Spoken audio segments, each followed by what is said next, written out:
Hello viewers, আসসালামু আলাইকুম। আজ আমি আপনাদেরকে করে দেখাবো আলু পরোটা। এই বর্ষায় আলু পরোটা খেতে কার না ভালো লাগে, তাই আজ আমি আপনাদেরকে আলু পরোটা করে দেখাবো। আলু পরোটা করতে আমাদের যা লাগবে তা আজ আমি পরিমাণ মতো সব কিছু সুন্দরভাবে আপনাদেরকে দেখিয়ে দিব। এই আলু পরোটা আপনারা যে কোনো কারির সাথেই খেতে পারেন। আলু পরোটা করতে আমাদের লাগবে এখানে 3 কাপ ময়দা,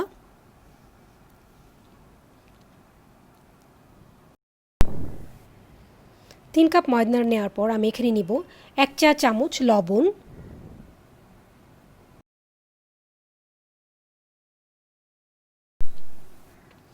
নিচ্ছি 3 টেবিল চামচ তেল।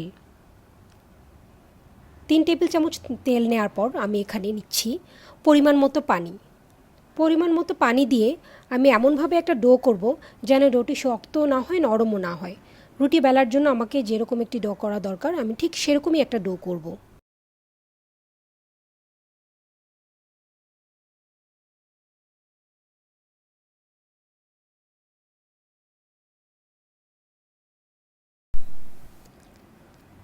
এখন আমি ডোটা করছি। ডোটা অলমোস্ট রেডি হয়ে যাবে। ডোটা রেডি হয়ে গিয়েছে।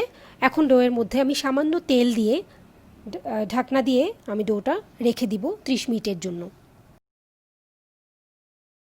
এখন আমি আলু পরোটার পুরটা রেডি করব। এখানে আমি দুটো আলু সেদ্ধ করে নিয়েছি, সেদ্ধ করে ম্যাশ করে নিয়েছি। এখানে আমি নিচ্ছি 1 টেবিল চামচ পেঁয়াজ কুচি, 1 টেবিল চামচ ধনে পাতা কুচি, স্বাদ মতো লবণ আর 1 চা চামচ চিলি ফ্লেক্স নিয়েছি এবং সরিষার তেল নিয়েছি 1 টেবিল চামচ। আপনারা চাইলে কম বেশি দিতে পারেন। এটা আমি খুব ভালোভাবে ম্যাশ করব। ম্যাশ করে আমি আলুর সাথে খুব ভালোভাবে মিশিয়ে দিব।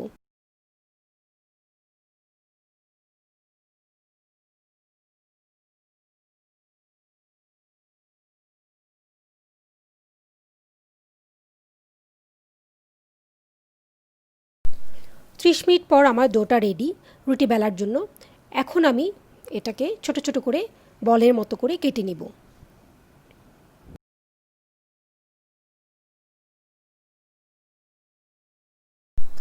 বলগুলো রেডি হয়ে গিয়েছে। এখন আমি বেলুনি দিয়ে একটা একটা করে রুটি বানিয়ে নিব।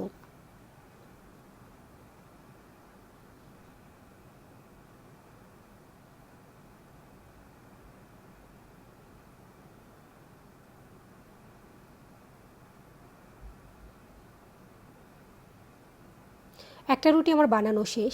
এখন আরেকটা রুটি বানাবো।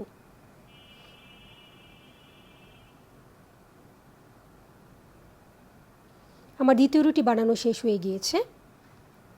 এখন আমি রুটির ভেতর আলুর পুরটি দিব।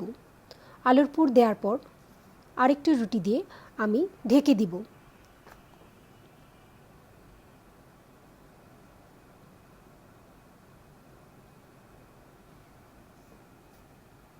আর পানি ব্রাশ করে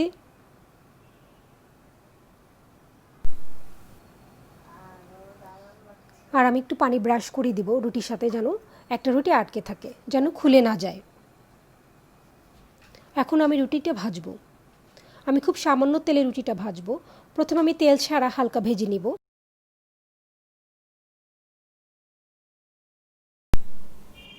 তারপর সামান্য তেল নিব। তেল দিয়ে আমি রুটিটা ভাজবো। একটি সুন্দর কালার হলেই আমি রুটিটা নামিয়ে ফেলবো।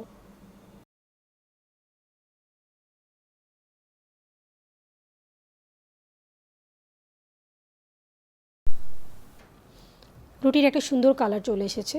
এমন সুন্দর একটি কালার হলেই আমি রুটিটা নামিয়ে ফেলবো।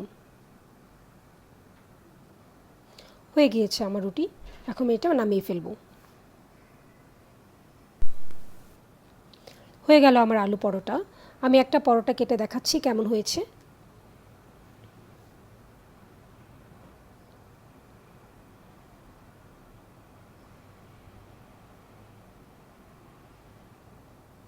দেখেন, ভিতরে আলুটা সুন্দরভাবে দেখা যাচ্ছে এবং খেতে অসম্ভব মজার একটা পরোটা।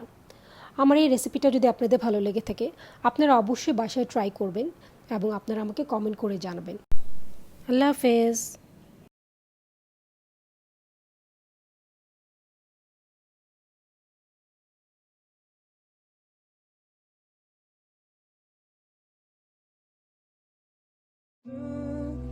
And let's do what we